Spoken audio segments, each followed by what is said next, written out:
히브리서 4장이 히브리서 11장만큼이나 중요합니다.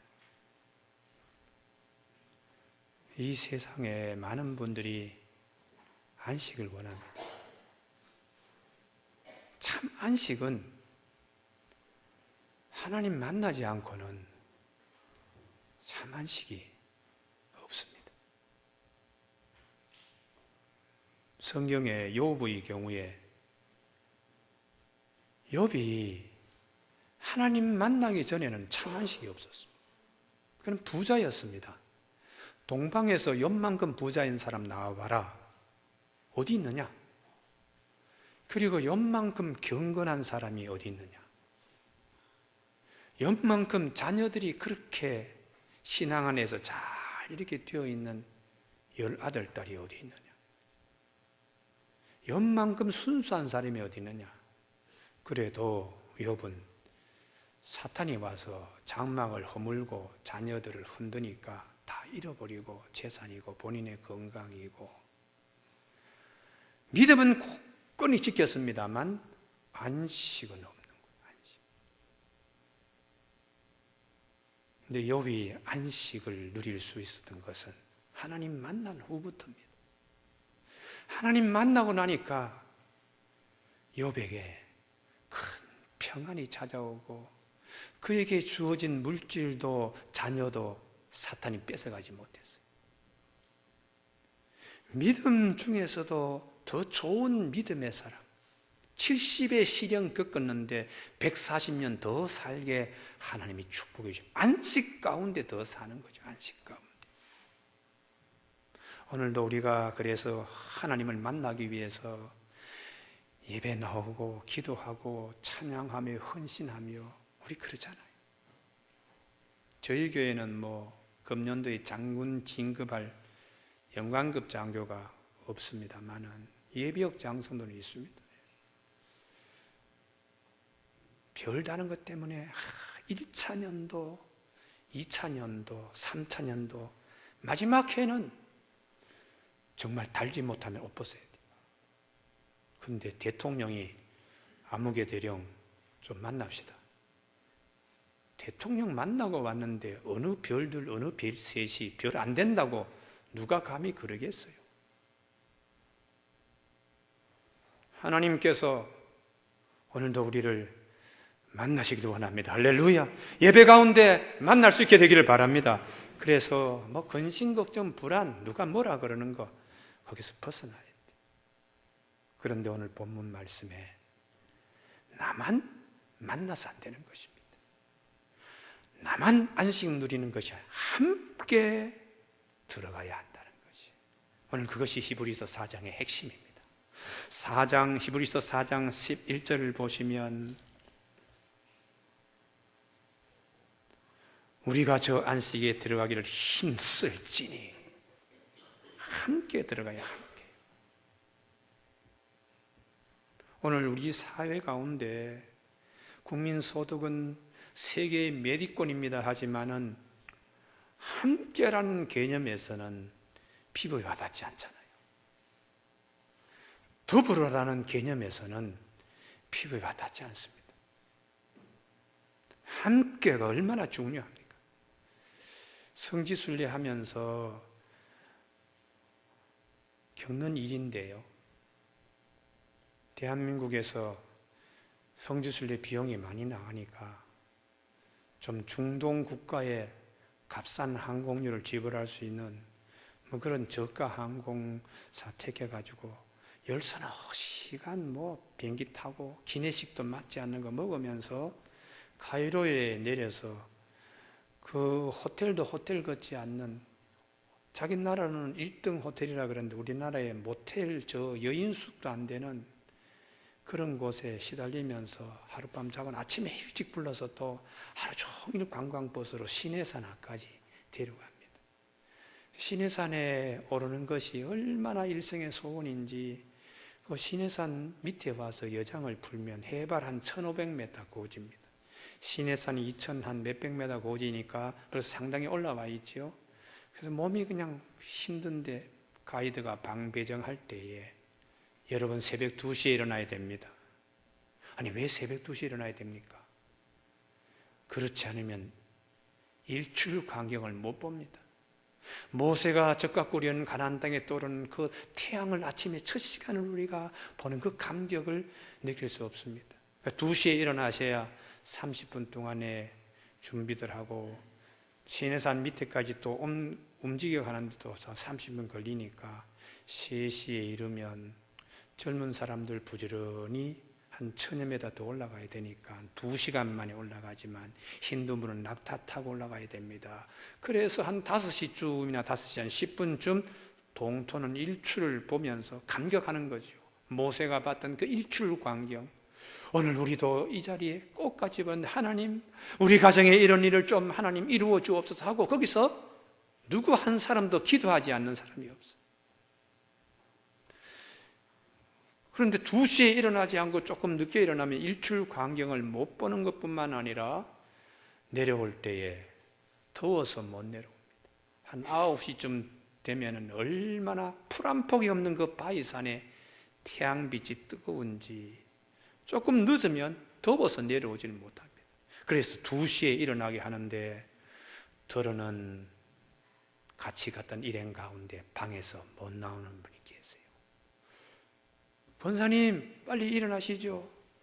아이고 목사님 나 죽어도 못 올라가겠습니다. 내 숙소에 그냥 있어야 되겠습니다.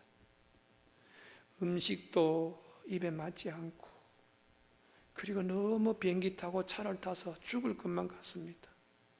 2시 반까지 기다려도 못 나오십니다. 3시가 다 되어가지고도 못 나오십니다. 그럴 때에 얼마나 아쉬운지 몰라요. 함께 간 분들이 얼마나 안타까워하는지. 어떻게 성지순례 일생을 그렇게 고생하시던 권사님이 몇 년 동안에 적금 부어가지고 그리고 시간 내어서 오신 권사님인데 그 시내산에 오르지 못하고 외딴 곳에 방에서 아프다고 그럴 때요. 얼마나 마음이 아픈지 몰라요. 오늘 히브리서를 기록한 사도 바울의 마음이 이와 같습니다.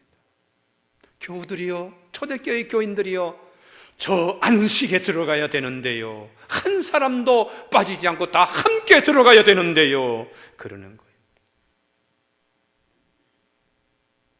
초대교회 신앙생활이 얼마나 힘든지 교회 나왔다가 유대교로 돌아가는 겁니다. 유대교 교인들이 너는 교회 나가니까 기독교 교회 나가니까 거래할 수 없어 하고 상품도 주지 않고 물품도 공급하지 않으니까 생업에도 큰 지장이 있고 사람들 교제가 끊어지니까 힘들어 나 예수 못 믿겠어요. 나 도로 유대교로 가겠어요. 이렇게 돌아가려는 분들이 있을 때에 사도 바울이 가슴 아파하는 것입니다. 저 안식에 예수 그리스도 안에 있는 하나님께서 그 약속하신 그 안식에 우리가 들어가야 되는 참 안식인데 그래서 끝까지 우리 함께 들어가야 됩니다. 그것이 1절 말씀입니다. 그러므로 우리는 두려워할지니 참 걱정됩니다.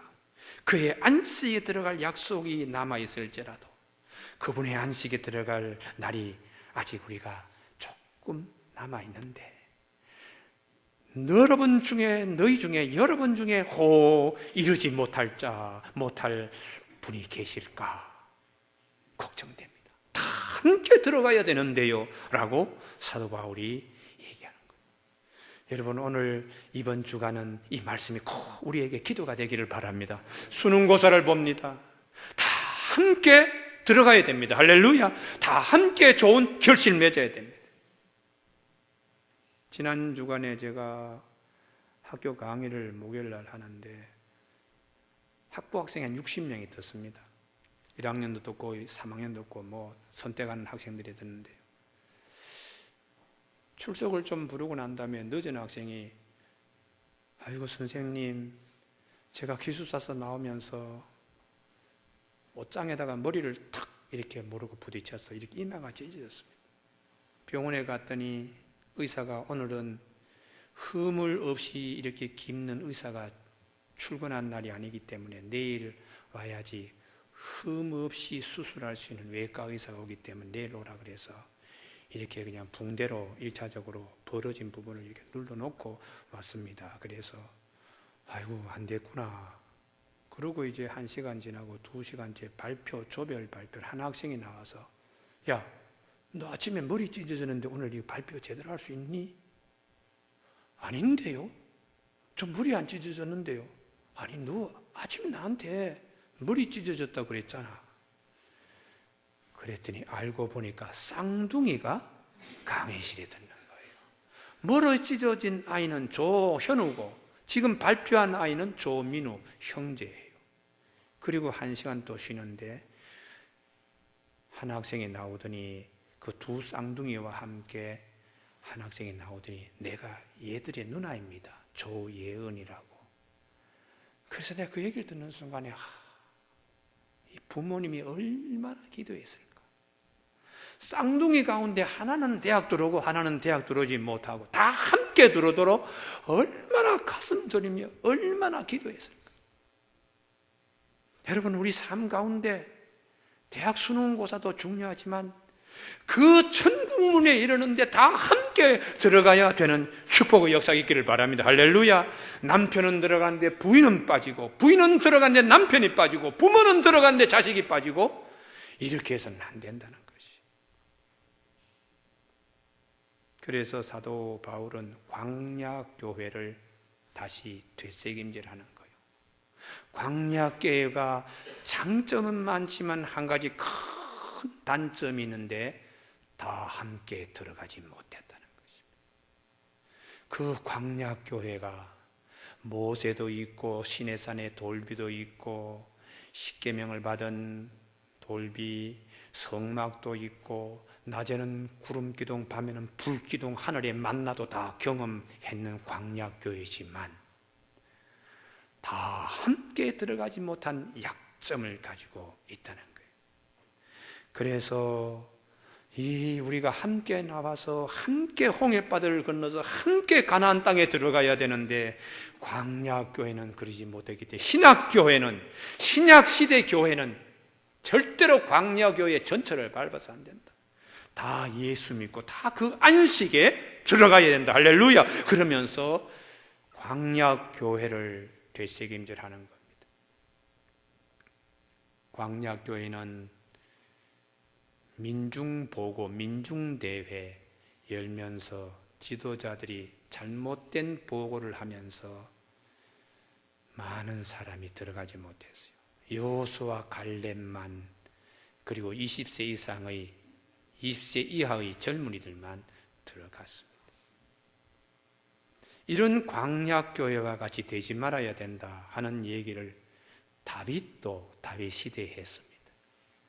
가나안 땅에 들어오고 400년이 지났는데 우리 이스라엘 나라가 절대로 광야교회처럼 되면 안 됩니다. 그 노래 부른 것이 시편 95편입니다.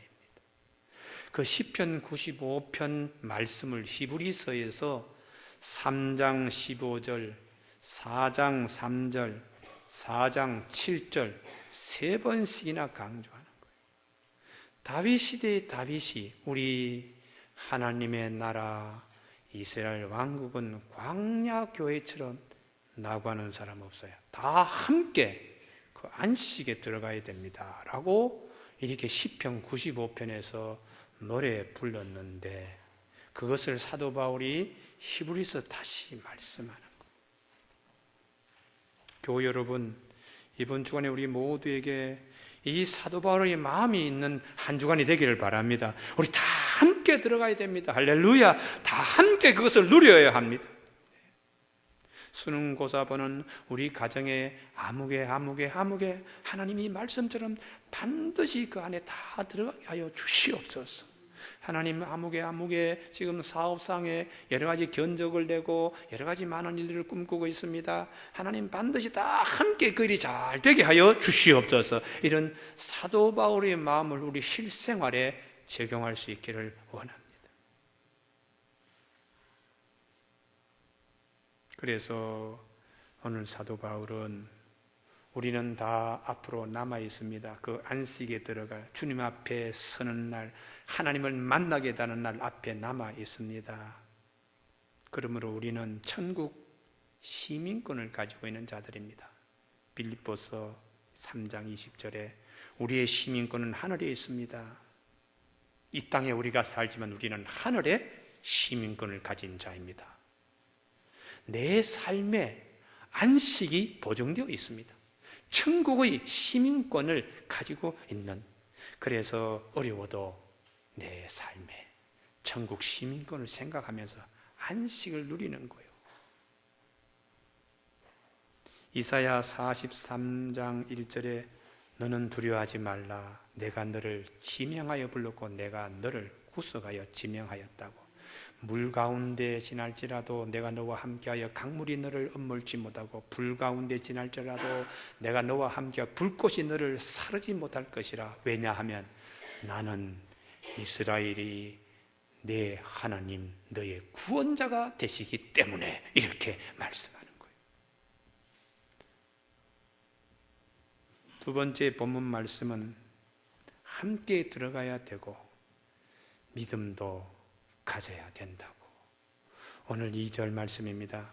그들과 같이 우리도 복음 전함을 받은 자이나 들은 바 그 말씀이 우리에게 유익하지 못한 것은 듣는 자가 믿음과 결부시키지 아니함이라.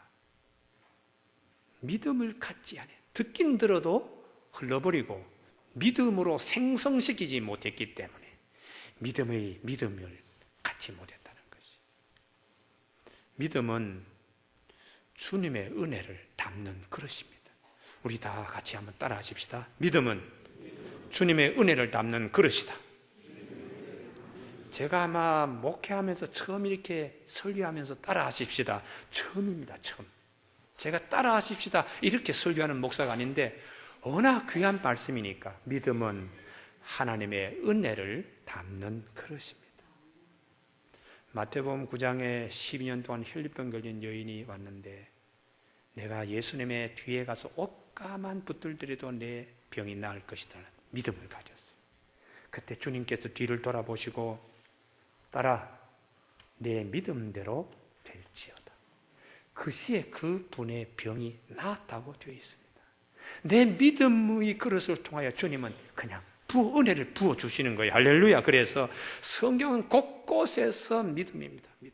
믿는 자에게 능치 못할 것이 있느냐.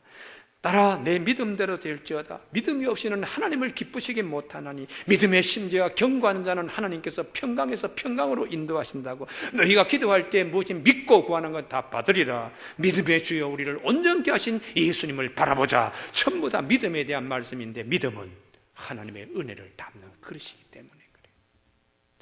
우리 교회가 이리 오기 전에 저 풍덕전 성전에 있을 때에 도지사께서 우리 교회 일부 예배에 나오셨어요.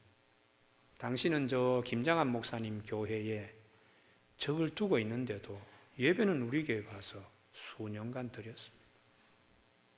부인 되시는 분이 금요 저녁에 와서 병 고침을 받는 역사가 있으니까 그 다음 주일부터 우리 교회에 나오셨어요. 그분이 도지사 하시기 전에 경제부총리를 우리나라 하셨는데 IMF 시절 얘기를 하더라고요. 저 아산에 우리 LNG 기지창이 있고 거기에 뭐 큰 탱크들이 많은데 외국에서 온 큰 배가 접안을 해서 그 가스 원액 그것이 들어야지 수도권 이 전체가 가스 대란이 일어나지 않는데 배가 와서는 접안을 하지 않는 거예요. 그래서 경제부총리가 쫓아가서 거기까지 내려가서 선장을 설득한 거예요. 내가 이 나라의 경제를 담당하고 있는 부총리 내가 책임질게요. 배를 접안시켜 주십시오. 한국 못 믿겠는데요. IMF 당해서 신용 불량하다고 하는데 못 믿겠는데요. 아닙니다. 내가 영국에서 공부를 했는데 경제에 관한 공부를 하고 영국의 사람들 신용을 중요한 건 나도 경제부총리 하면서 내 몸에 체질로 되어 있습니다. 그래서 그분들이 이분의 말을 믿고 접안해가지고 우리나라 IMF 왔을 때의 수도권과 경기, 서울 여기에 가스 대란이 일어나지 않았다고 이렇게 얘기를 하시더라고요. 제가 그 얘기 들으면서 그래, 서해안에 큰 배가 수십 척이 와 있어도 저반하여 호수가 서로 연결되지 않으면 우리와 아무 관계가 없다. 믿음도 그와 같다는 것입니다. 하나님의 은혜가 아무리 여기 있더라도 내가 내 믿음으로 서로 호수로 연결시키듯이 내가 내 믿음으로 나가지 아니하면 하나님의 은혜는 나와 관계없는 거예요. 그래서 믿음으로 연결시켜라, 믿음과 연관시켜라, 믿음이 되게 하라, 이렇게 성경은 말씀하시는 겁니다. 마가복음 9장에 자식 귀신에 들려서 애를 먹이고 있는 아버지가 제자들에게 와서 내 자식 문제 좀 해결해 주세요 하니까 제자들도 붙들고 씨름하다가 귀신을 못 쫓아냈습니다. 저도 신학교 다닐 때는 귀신 죽게 하는 거 어느 교수도 말씀하지도 않고 훈련도 안 시키는데 막상 목회 현장에 딱 나가니까 죽기해야 될 일이 딱 생긴 거예요. 누가 제일 무서운 줄 아세요? 귀신이 무서운 게 아닙니다. 교인들이 무섭더라고요. 우리 목사님이 정말 귀신 쫓아낼 수 있냐 없냐 하고 딱 전부 다 눈을 탁 이렇게 쳐다보고 계시는데 덩어리에서 식은땀이 나더라고요. 그래서 귀신이 무서운 게 아니고 교인들이 무섭더라고요. 얼마나 땀 흘리고 15분 동안에 젖 먹었던 힘 다 동원해서 기도했더니 귀신이 나가더라고요. 그 이후부터 목사로서의 권위가 서더라고요. 목사로서의 권위가 서. 제자들이 귀신을 못 쫓아내니까 예수님께서 패역한 자들이라고 해서 패역한, 믿음이 없는 패역한 자들이라고요. 그래서 이 아버지가 예수님을 붙들고는 할 수 있거든 좀 고쳐주세요 막 그러니까 주님이 화를 내셨어요.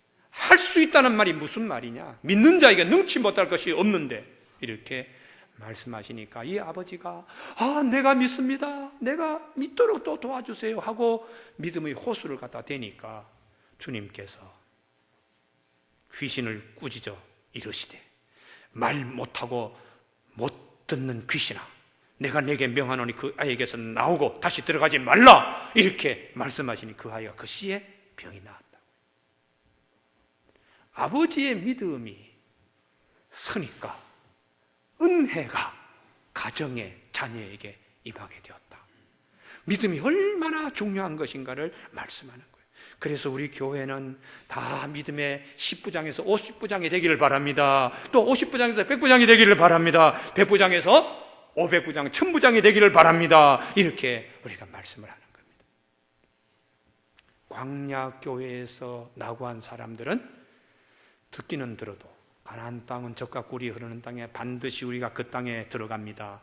듣기는 들어도 믿음으로 만들어내지 못했습니다. 그래서 우리는 말씀을 듣고 내 믿음이 생기는 것이 큰 축복입니다. 할렐루야. 그리고 말씀을 순종할 때 믿음이 생기는 거예요. 저 깊은 데 가서 그물 내려라 할 때에 예 알겠습니다 하고 그물 내림으로 믿음의 그릇에 2배 가득 찬 역사를 주시는 거예요. 히브리서 11장 1절 믿음은 바라는 것들의 실상이요 보이지 않는 것들의 증거라. 이로써 선진들이 그 증거를 받았느니라, 이렇게 말씀하시는 거예요. 오늘 우리 3부 예배 드리는 교우들 가운데 나는 부활이요 생명이니 나를 믿는 자는 죽어도 살겠고 무릇 살아서 나를 믿는 자는 영원히 죽지 않으니 이것을 내가 믿느냐 할 때 아멘, 주님의 말씀을 믿습니다. 그렇게 하면 부활에 참여하는 저 영원한 안식에 이르게 된다는 것을 말씀하는 거예요. 세 번째에 우리 믿음은 말씀에 의해서만 빚어집니다. 우리의 믿음은 세상적인 지식으로 절대로 빚어지는 게 아니에요.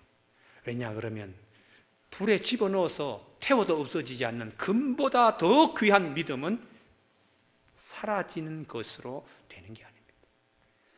변치 않는 하나님의 말씀으로만 믿음의 그릇이 빚어지기 때문에 오늘 2절 말씀에 그들과 같이 우리도 복음 전함을 받은 자이나 들은 바 그 말씀이 그들에게 유익하지 못한 것은 듣는 자가 믿음과 결부시키지 아니하기 때문이다. 믿음의 그릇은 들은 바 그 말씀이 믿음의 그릇을 결정하는 거예요. 그래서 로마서 10장 17절에 믿음은 들음에서 나고 들음은 그리스도의 말씀으로 말미암는다고 말씀하는 거예요. 성경의 가장 부귀영화를 누린 솔로몬, 성경은 솔로몬을 꿈꾸지 마라 그렇게 말씀합니다. 솔로몬을 꿈꾸지 말고 솔로몬의 초기에 믿음 좋은 것을 본받으라.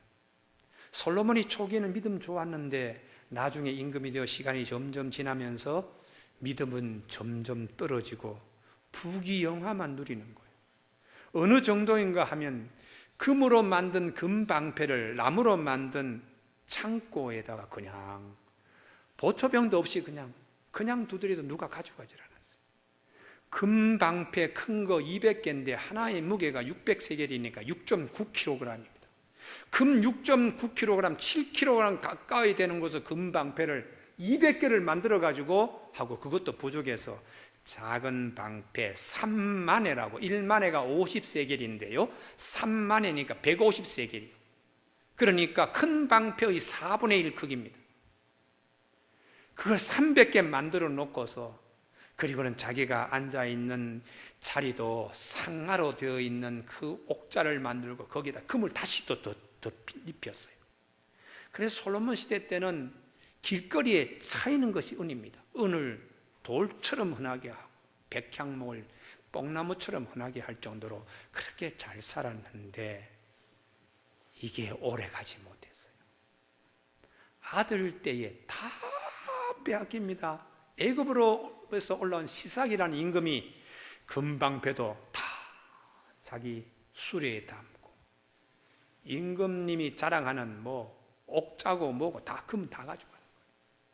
그래서 르호보암 아들 때는 방패는 있어야 되는데 성문지기에게 노수로 만든 방패 2개만 들고는 그렇게 했다고요.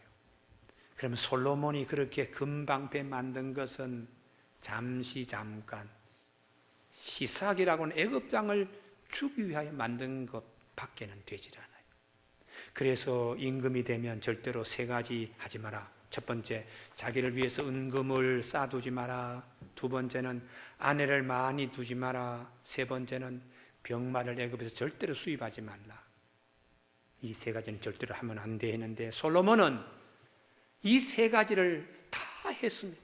초년의 믿음은 다 없어지고 애굽에서 병마 좋은 말들을 때로 사가지고 와서 그걸 말 거래를 했습니다.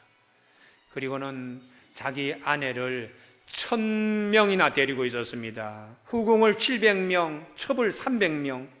하나님이 하지 말라고 한 것만 골라서 했어요. 하나님께서는 신명기 17장에서 임금이 되면 3가지 하지 말고 이건 반드시 해라. 그것은 율법서를 등사해서 뺏겨서 사본을 항상 손 가까이 있는 곳에 두라.